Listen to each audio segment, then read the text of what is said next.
नमस्कार. किचन स्टोरीमध्ये तुम्हा सर्वांचं स्वागत आहे. जेवणात सर्वांनाच आवडीचा असतो तो म्हणजे राईस नसेल तर जेवण झाल्यासारखं वाटतं का?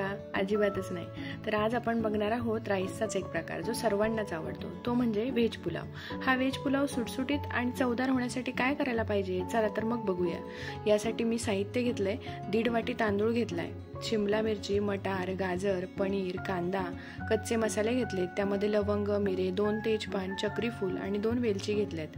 हिरवी मिरची, लसूण आणि आलं यांची पेस्ट घेतली आहे. 5-6 काजू घेतलेत. 1 बटाटा, बिर्याणी मसाला, कोथिंबीर आणि चवीनुसार मीठ.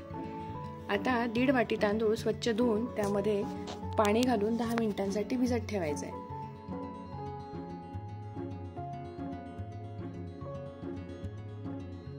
इकडे गॅसवर कढई ठेवून त्यात 2 चमचे तेल किंवा तूप घालून ते गरम झालं की त्यामध्ये कच्चे मसाले घालायचे. त्यात कांदा घालून छान परतवून घ्यायचा आहे.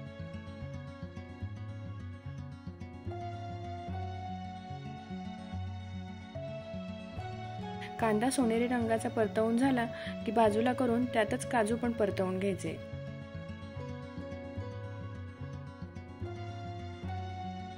आणि लगेचच पनीर पण घ्यायचे.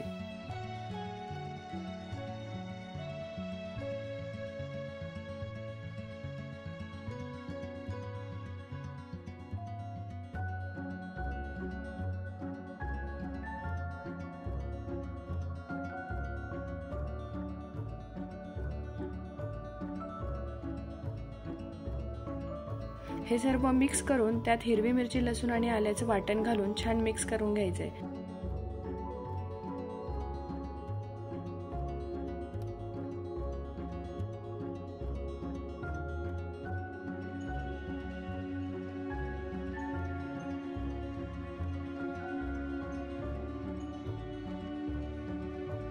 नंतर त्यात शिमला मिरची, टोमॅटो, बटाटा, गाजर, मटार घालून सर्व एकत्र परतवून घ्यायचे.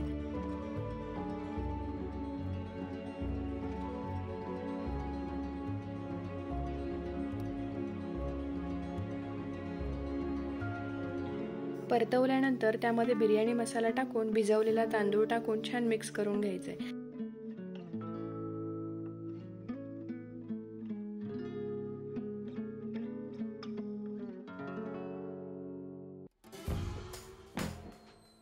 त्यात चवीनुसार मीठ घालायचे.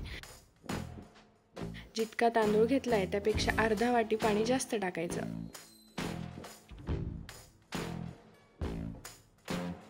म्हणजे पुलाव एकदम छान मोकळा होतो. जास्त पाणी घातलं तर पुलाव चिकट होतो. त्यावर 10 मिनिटं प्लेट ठेवायची आणि एक वाफ भरू द्यायची. तयार आहे आपला व्हेज पुलाव. पुलावासोबत कोशिंबीर असेल तर आहा क्या बात आहे. तर मग नक्की ट्राय करून बघा आणि सांगा कसा झालाय तो व्हेज पुलाव.